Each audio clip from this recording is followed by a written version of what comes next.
The Shark Deck. Hello and welcome to Palace Intrigue. I am your host, Mark Francis. This week we'll be publishing bonus episodes in the afternoon as we lead up to this once, maybe twice in a lifetime coronation. We'll also continue to publish the usual morning episode containing the latest news and gossip. This is the first coronation since June of 1953. Elizabeth had become queen in February the year before. On the day before she was to make her formal oath at Westminster Abbey, the Queen made a radio broadcast to the Commonwealth in which she pledged her devotion to its people, saying, "Throughout all my life and with all my heart I shall strive to be worthy of your trust." A pledge she kept to the very end of her life, including meeting with the new Prime Minister Liz Truss just 2 days before Elizabeth's passing. The coronation took place in Westminster Abbey on June 2nd, 1953, conducted by Dr. Geoffrey Fisher, Archbishop of Canterbury. The official royal website recaps, Her Majesty was anointed by the Archbishop and took her oath to maintain and preserve inviolably the settlement of the Church of England and the doctrine, worship, discipline and government thereof as the law established in England. It was the first televised coronation and was also broadcast on radio around the world. Television brought the splendor and significance of the coronation to millions of people around the world in a way never before possible. An estimated 27 million people in Britain watched the ceremony on television and 11 million listened on the radio. There were more than 2,000 journalists and 500 photographers from 92 nations on the coronation route. On the journey to Westminster Abbey, the Queen wore the state diadem, a circlet of diamonds, which she went on to wear for the state opening of Parliament throughout her reign. St. Edward's crown was used to crown Her Majesty at the coronation service, and the Queen wore the imperial state crown on her departure from Westminster Abbey. A coronation procession took place through London after the service, designed so that the Queen and her procession could be seen by as many people as possible. The 7.2-kilometre route took the 16,000 participants 2 hours to complete. The procession itself stretched for 3 kilometres. Charles is promising a more modern, slimmed-down ceremony. The coronation itself takes place Saturday at 11 a.m. local time.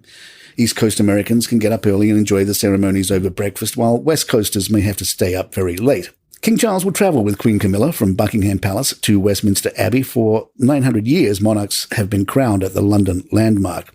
The route they will undertake is called the King's Procession. The royal couple will be travelling in the Diamond Jubilee State Coach, a carriage with surprisingly up-to-date modifications, such as air conditioning and electric windows. Time tells us that inside the Abbey, Charles will be seated in the coronation chair, or Edward's chair, and he will be holding the sovereign's sceptre, a gold rod with amethyst mond, diamonds, rubies, spinels, and emeralds, which will represent control over the nation. He will also have the sovereign's orb, a golden globe with a cross on top.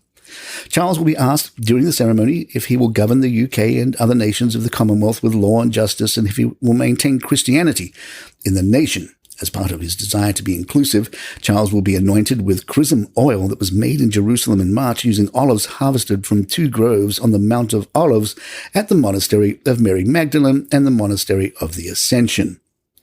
He will then be blessed and consecrated by the Archbishop before having St. Edward's crown, a solid gold headpiece adorned by over 400 gemstones, including rubies and sapphires, placed on his head. Camilla will be crowned with Queen Mary's crown, which has been reset with the Cullinan 3, 4, and 5 diamonds from Queen Elizabeth's personal jewelry collection. This crown will later be replaced by the imperial state crown before the end of the ceremony. At 2 p.m. London time, the procession will begin. Expect TV to show streets filled with onlookers, hoping to catch a glimpse of the King and Queen. We'll have the full rundown of what to expect on Friday. Palace Intrigue will be right back.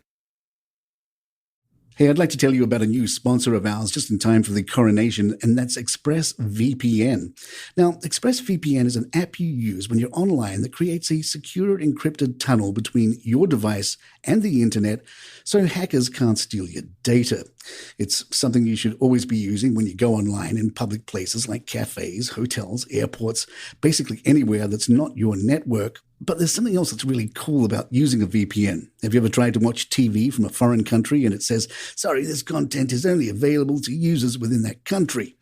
Well, a VPN can give you access to almost every country in the world as if you were there. That means you can watch sporting events from around the world, local TV from another country, and here's the big thing, access to UK TV for the coronation. It's almost as good as being there. So all you do is fire up the app, go to your website of choice, and it's all there easy and quickly. ExpressVPN works on laptops, mobiles, any device. Secure your online data today and watch TV from around the world with ExpressVPN. Now go to expressvpn.com/palace and get 3 extra months free. That's expressvpn.com/palace, expressvpn.com/palace. I'm Nina Hobson, ex-police detective from the UK.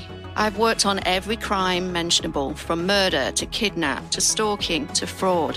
When I left the force, I launched my own investigations firm that soon became a global operation. I'm also a single mother of 2 to 2 members of my team, my son Harrison and daughter Amy. Every week, we'll be getting first-hand accounts from psychological experts, operatives, former criminals, actual victims of the crimes that we investigate, and of course, my very own flesh and blood. From Storic Media, you're listening to Codename Siren, a true crime podcast. Available on YouTube and all major podcast platforms. The Mirror took a look at which celebrities are expected to attend the coronation, including the Beckhams, Bear Grylls, Stella McCartney and Rowan Atkinson. Former Suit star Meghan Markle will not be able to attend. Kate recently spoke about the importance of volunteering in next Monday's event, the Big Help Out. Kate said, "It's important for people to know that you don't have to commit to a full day. If you can have a slot in the morning, it's matchmaking people with the community who want to go and do something with the right organization. I do think it stops people, this feeling that have to commit to a big chunk of time.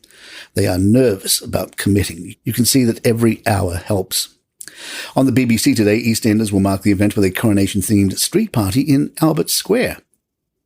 Palace Intrigue remains on modified schedule, with the morning episodes with the latest news and gossip and afternoon episodes with details about the coronation.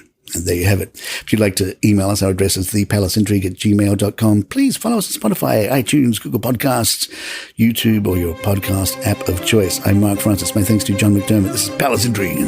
Good times.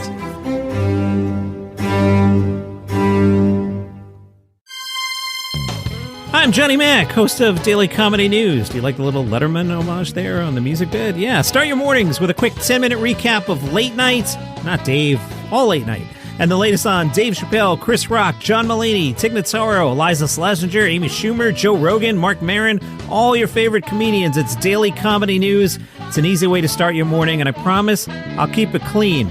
Daily Comedy News, wherever you get your shows.